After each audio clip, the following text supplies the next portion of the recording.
Hello everyone, welcome to the fourth part of the chapter अग्नि की उड़ान। मुझे अपने पिताजी से विरासत के रूप में ईमानदारी और आत्मानुशासन मिला तथा माँ से ईश्वर में विश्वास और करुणा का भाव। I inherited honesty and self-discipline from my father and faith in God from my mother. Here, virasat means inherit. Then imandari, honesty. Atmanushasan means self-discipline. Vishwas means belief.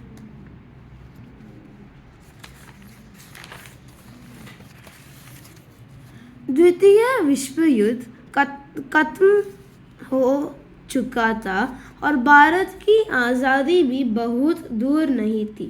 World War II was over and India's independence was not far off.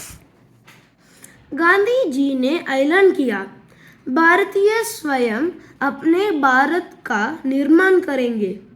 मैंने अपने पिताजी से रामेश्वरम छोड़कर जिला मुख्यालय रामनाथपुरम जाकर पढ़ाई करने की अनुमति मांगी।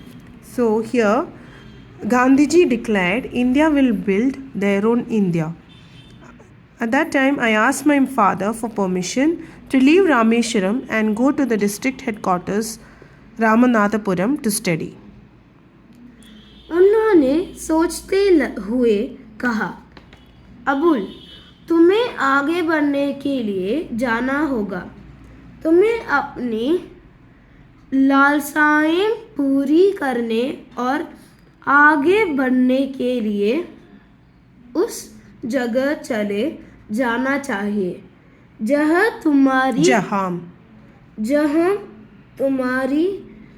ज़रूरतें पूरी हो सकती है। He thoughtfully said, Abu, you have to move forward. To fulfill your aspirations and progress, you should go to a place where your needs can be met. So here, Jilla Mukhyalay means headquarters and Aage Badna means to progress in life. Lalsaim, aspirations. Okay, let's continue.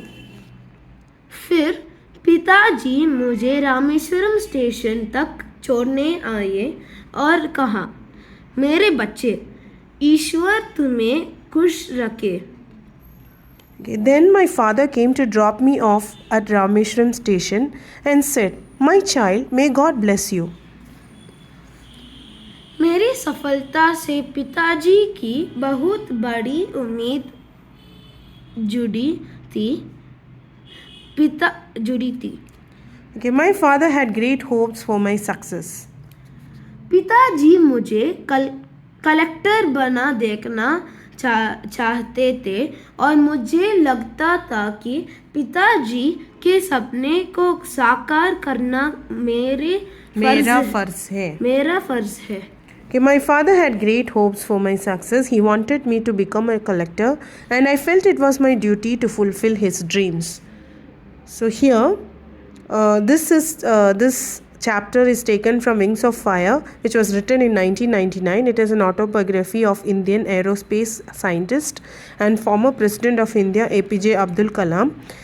It was written by Kalam and Arun Tiwari, and it was published in English first and later translated into 14 languages.